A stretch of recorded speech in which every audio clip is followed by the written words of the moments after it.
क्या है, ये वाली लाइन किसको बता रही होती है, वोल्टेज और करंट दोनों को। ये लाइन किसको बताती है, वोल्टेज और करंट दोनों को। और ये लाइन किसको दिखा रही होती है, हमारे टाइम को। ठीक है, तो देखना यहाँ से एक बात इसमें गौर रखना, आगे आने वाले पोर्शन में हमें यही देखना होगा, पूछा जाएगा फेजर डायग्राम बनाओ। क्या बनाओ, फेजर डायग्राम। तो ये आगे आने वाले फेजर डायग्राम को बताने के लिए हमने यहाँ कुछ इंपॉर्टेंट बातें लिया है, ताकि जब हम बना रहे होंगे तो वहां पे ऐसे प्रॉब्लम्स नहीं आएंगे। तो ये सिंपली हम यहाँ क्या करेंगे कि वोल्टेज हर वक्त वोल्टेज को आप जीरो से ही उठाएंगे। कहाँ से उठाएंगे, जीरो से। तो आपने वोल्टेज को उठा दिया, ये वाली लाइन जो सबसे ऊपर बनानी है, हमेशा ऊपर वाली लाइन वोल्टेज बनाना, और चाहे करंट वाली लाइन या तो इसके ऊपर होगी, या तो इसके नीचे होगी, या तो यहीं से होगी।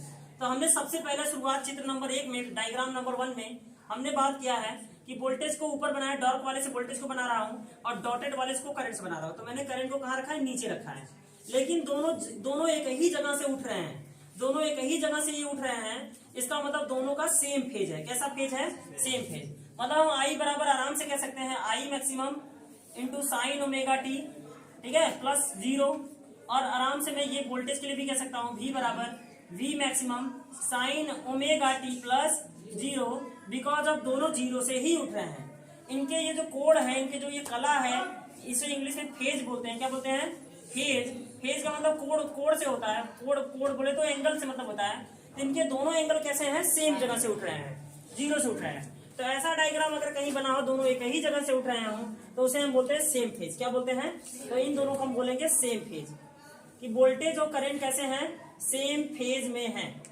कैसे फेज में है, सेम फेज में है। लेकिन अगर हम बात करेंगे कि देखो यहां से इस डायग्राम में देखना, ये लाइन वोल्टेज और करंट को दिखा रही होगी।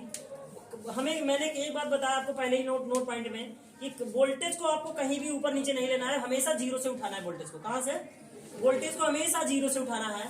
अगर हम वोल्टेज को जीरो से उठा रहे होंगे तो करंट को हम नीचे और ऊपर भी ले सकते हैं। तो मान लो कि सपोज दैट मैंने करंट को अब की बार यहाँ नीचे से उठाया, तो निगेटिव डायरेक्शन से उठाया, निगेटिव वाले से।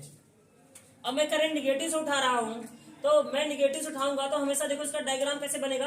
तो इसे जब भी आप उठाएंगे तो यहाँ π/2 से लेके जाएंगे। कहां से लेके जाएंगे, π/2 से। ऐसा नहीं कि हम इसको यहां से गुजार दिए, यहां से गुजार दिए, ये सब नहीं, सीधा हमें π/2 से लेके जाना है।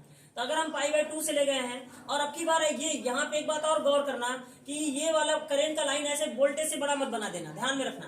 करंट की लाइन हमेशा वोल्टेज से कैसी रखनी है, छोटी रखनी है, क्योंकि सबसे पहले वोल्टेज आता है, उसके बाद में कौन आएगा, करंट आएगा। तो वोल्टेज की लाइन सबसे बड़ी बनाना, चाहे वो नीचे बनाओ चाहे ऊपर बनाओ, कहीं भी हो, वोल्टेज हमेशा कैसा बनेगा, ऊपर बनेगा। और हमने करंट को बना तो रहे हैं π/2 से, हमने π/2 से ले गया, निगेटिव π/2 से ले गया, और हमने वोल्टेज से ऊपर नहीं ले जाएंगे, वोल्टेज से पहले ही हमें इसे गिरा देना है। और यहाँ π/2 से उठाएंगे और दूसरे लो में ये 3π/2 से गिर जाएगा नीचे, तो 3π/2 से नीचे निकल गया। तो हम यहाँ पे कहेंगे देखो करंट यहाँ निगेटिव डायरेक्शन में है और वोल्टेज यहाँ पॉजिटिव डायरेक्शन से शुरुआत हो रहा है। तो इसका मतलब हम कहेंगे वोल्टेज कैसा है, वोल्टेज लीडिंग है। कैसा है, लीडिंग है वोल्टेज। और करंट कैसा है, यहाँ पे लैगिंग है, क्योंकि करंट लैग कर गया है, नीचे है। तो हमें हिंदी में इसे कहते हैं अग्रगामी और इसे कहते हैं पश्चगामी। वोल्टेज कैसा है, अग्रगामी, और कैसा है ये पश्चगामी है। हम बात करेंगे इसकी इक्वेशन की, तब इसके इक्वेशन भी बहुत आराम से लिख सकते हैं। V बराबर क्या होता है, V बराबर V maximum into sine omega T. V बराबर V maximum into sine omega T, क्योंकि वोल्टेज जीरो से उठा है इसलिए साइन ओमेगा टी प्लस 0, और साइन ओमेगा टी प्लस 0 हमेशा ओमेगा टी ही रह जाएगा। इसलिए वोल्टेज के लिए V बराबर V maximum into sine omega T हुआ। और ये लीड कर रहा है। कैसे लीड किया, तो इसको हमें देख के बताना, कंपेयरिंग करना होगा। हम इसको कैसे कह दिए कि ये लीड कर रहा है, तो हमने यहाँ करंट को देखा और करंट क्या कर रहा था, 90 डिग्री से लैग कर रहा है।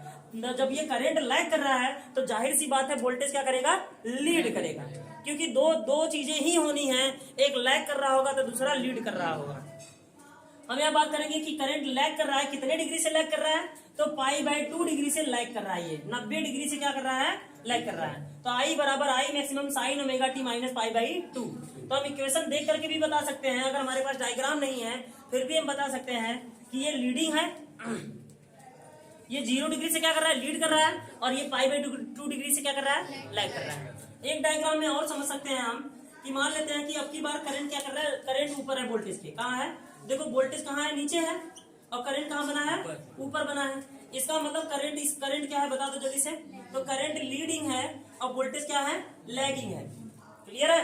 तो अगर मैं इसका इक्वेशन बनाना चाहूँ कि करंट क्या है, तो अच्छा ये बताना करंट कितने डिग्री से लीड कर रहा है, तो π/2 डिग्री से लीड कर रहा है।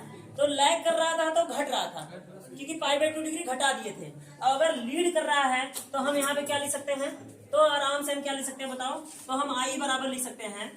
देखना मैं लिख रहा हूँ, करंट अगर लीड कर रहा है तो हम I बराबर क्या लिख सकते हैं, I बराबर I मैक्सिमम क्या लिख सकते हैं, I बराबर I maximum sine omega T plus π/2। Plus π/2 इसलिए क्योंकि ये प्लस π/2 डिग्री से क्या कर रहा है, लीड कर रहा है। तो हम कहेंगे ये हमारा लीडिंग हो गया। और लैगिंग वाला वोल्टेज क्या है, तो वो 0 डिग्री पे ही है। कितने डिग्री पे है, 0 डिग्री पे। तो V बराबर V maximum into sine omega T plus 0। तो मैं 0 ना लिख करके खाली ओमेगा टी ही लिख दिया।